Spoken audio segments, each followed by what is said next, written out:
بسم اللہ الرحمن الرحیم۔ شروع کرتا ہوں اللہ کے پاک نام سے جو بہت بڑا مہربان نہایت رحم والا۔ دوستوں، بہنوں، بھائیو، بزرگوں، السلام علیکم ورحمۃ اللہ وبرکاتہ۔ تاریخ اسلام میں غزوہ بدر کی داستان جاری ہے۔ اس میں ہم 13 نمبر قسط میں آپ کو خوش آمدید کہتے ہیں۔ تو دوستوں، ہم بات کر رہے تھے مسجد نبوی کی تعمیر کی۔ جب اس مسجد کی خاکسارانہ تعمیر مکمل ہو گئی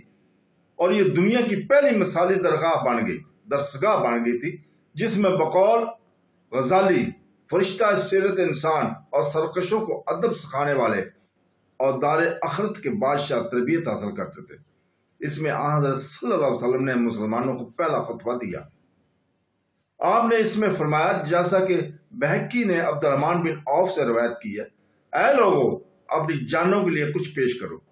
خدا کی قسم، اگر کوئی تم میں سے جان تو غش کھا جائے، پھر اپنی بکریوں کو بغیر چراہا کے چھوڑ دے، پھر اس کا رب اس سے پوچھے گا اور اس کا کوئی ترجمان نہ ہوگا، ورنہ اسے کوئی دربان اس سے چھپا سکے گا۔ کیا میرے رسول نے تیرے پاس آ کر تجھے پیغام نہیں پہنچایا تھا، اور میں نے تجھے مال دیا تھا اور تجھ پر احسان کیا تھا؟ پس تو نے اپنی جان کے لیے کیا پیش کیا ہے؟ پس وہ جہنم کے سوا کچھ نہ دیکھے گا، پس جو آپ اپنے آپ کو آگ سے بچا سکتا ہے، خواہ کھجور کا ٹکڑا دے کر بچائے، وہ ضرور ایسا کرے، اور جو کچھ نہ پائے وہ اچھی بات کہہ دے، کیونکہ نیکی کی جزا 10 سے 7 گنا تک ملتی ہے۔ تم پر اور اللہ کے رسول پر سلامتی ہو۔ جب رسول پاک صلی اللہ علیہ وسلم نے مسلمانوں کے لیے مسجد کی تعمیر کے ذریعے رب العالمین کے حضور بغیر کسی واسطے اور سفارش کے نمازوں کے ذریعے اکٹھے ہونے، اصلاح کرنے اور تعارف اور تعلف اور ارتباط کے ذریعے مرکز قائم کیا، تو آپ نے اپنی حکمت مستقلہ اور سیاست صحیح سے جاہلیت کے متروکہ عادات اور عصبیت کے تلچھٹوں کو مٹانا شروع کر دیا۔ جیسے کہ ہم بیان کر چکے ہیں کہ یثرب، مدینہ منورہ، سینکڑوں سالوں سے تباہ کن قبیلی جنگوں کا شکار تھا،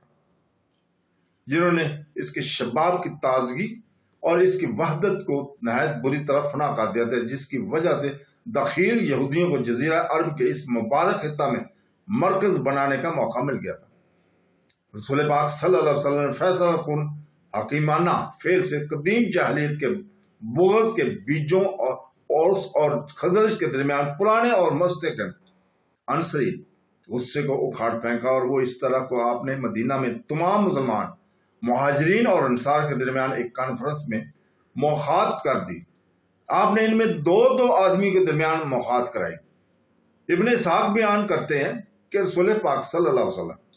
نے اپنے مہاجرین اور انصار صحابہ کے درمیان موخات کرائی اور فرمایا کہ ہم اس امر سے اللہ تعالیٰ کی پناہ چاہتے ہیں کہ اس کے متعلق وہ بات کہیں جو اس نے نہیں کہی۔ اللہ تعالیٰ کی خاطر 2 بھائی بن جاؤ۔ بس وہ سب بھائی بن گئے، اور اس بھائی چارے کا رابطہ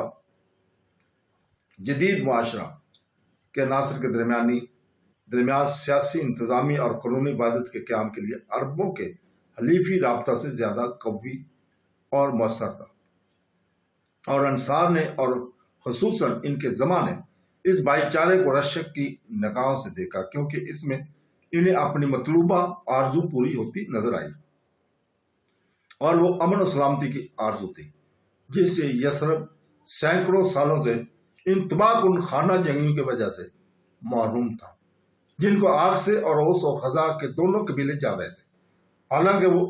ایک ہی قبیلے تھے۔ اسی طرح مہاجرین نے اس بھائی چارے کے نتیجے میں اپنے انصار بھائیوں کی پناہ میں ایسی مدد اور مساعدت پائی جس نے ان کے شدید فقر کو کم کر دیا، جو مکہ سے ہجرت کے نتیجے میں ان کے شامل حال تھا، جہاں پر وہ اپنے تمام اموال چھوڑ آئے تھے، جن پر مشرکین قریش نے قبضہ کر لیا تھا۔ انصار نے اپنے مہاجر بھائیوں کو نہایت اعزاز و اکرام سے استقبال کیا، اور انہوں نے مواخات کے بعد اس حد تک ان کی مدد کی کہ بعد انصار نے اپنے مہاجر بھائیوں کو یہ پیشکش کی کہ وہ آپس میں تمام مملوکہ اموال نصف تقسیم کر لیں، لیکن مہاجرین کو اس عظیم کرمانہ پیشکش کے سامنے جو ان ناپاک نفوس نے کی، یہی چارہ کار نظر آیا کہ وہ اس بذل اور کرم کی صحیح قدر کریں اور اس کے مقابلے میں اس قسم کے کرم کو اظہار کرے، بس انہوں نے انسان کو فیاضانہ کرم سے اسی قدر نفع حاصل کیا جو ان کے ٹیڑھے پن کو سیدھا رکھے اور ان کے زراعت اور تجارت وغیرہ کے شریفانہ کاموں میں مدد کرے، جن سے مستقل خوشی اور حلال کمائی حاصل ہوتی۔ بخاری کی روایت ہے کہ سعد بن ربی نے عبد الرحمن بن عوف کو یہ پیشکش کی کہ وہ ان کا نصف مال لے لیں۔ ان دونوں کے درمیان رسول پاک صلی اللہ علیہ وسلم نے مخاض کروائی تھی۔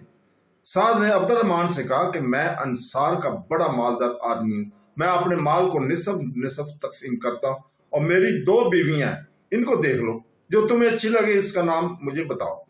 میں اسے طلاق دے دوں گا، بس جب اس کی عدت ختم ہو جائے تو تم اس سے شادی کر لینا۔ عبد الرحمن نے کہا اللہ تمہارے اہل مال میں برکت دے، تمہارا بازار کہاں ہے؟ انہوں نے کہا اسے بنی کناقہ کے بازار کے متعلق بتایا۔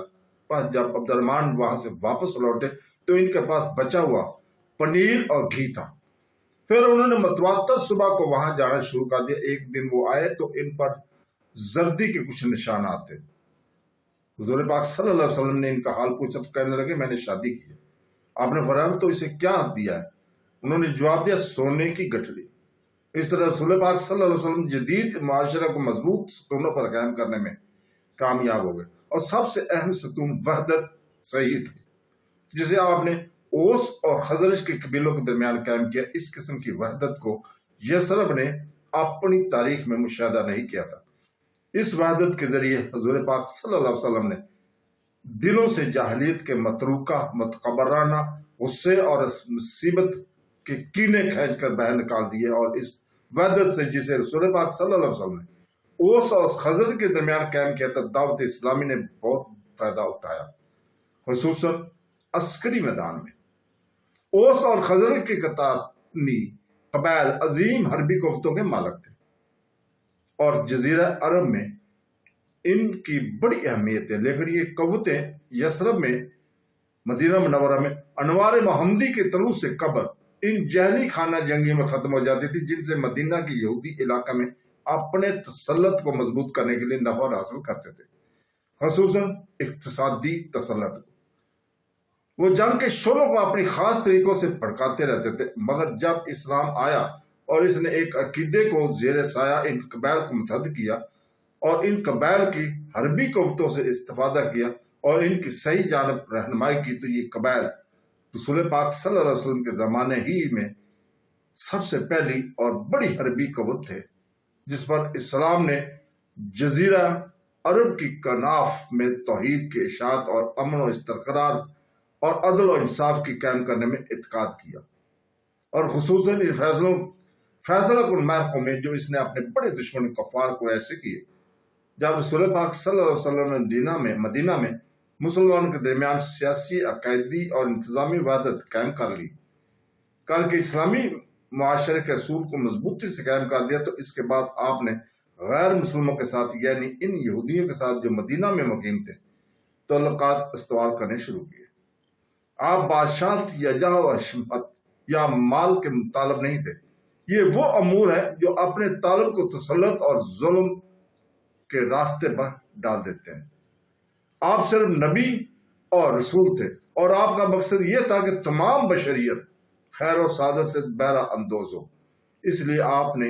یہودیوں کے ساتھ بڑی فراغ دلی کے مذاکرات کیے اور نہ چاہا، حالانکہ آپ یثرب میں مدینہ منورہ میں سب سے بڑھ کر حربی قوت والے لیڈر تھے، کہ آپ ان کی دینی اور مالی آزادی کو سلب کریں، بلکہ آپ نے ان کو اس بارے میں کھلی آزادی دی اور دینی اختلافات کی وجہ سے ان کو مدینہ سے نکالنے پر آمادہ نہ ہوئے،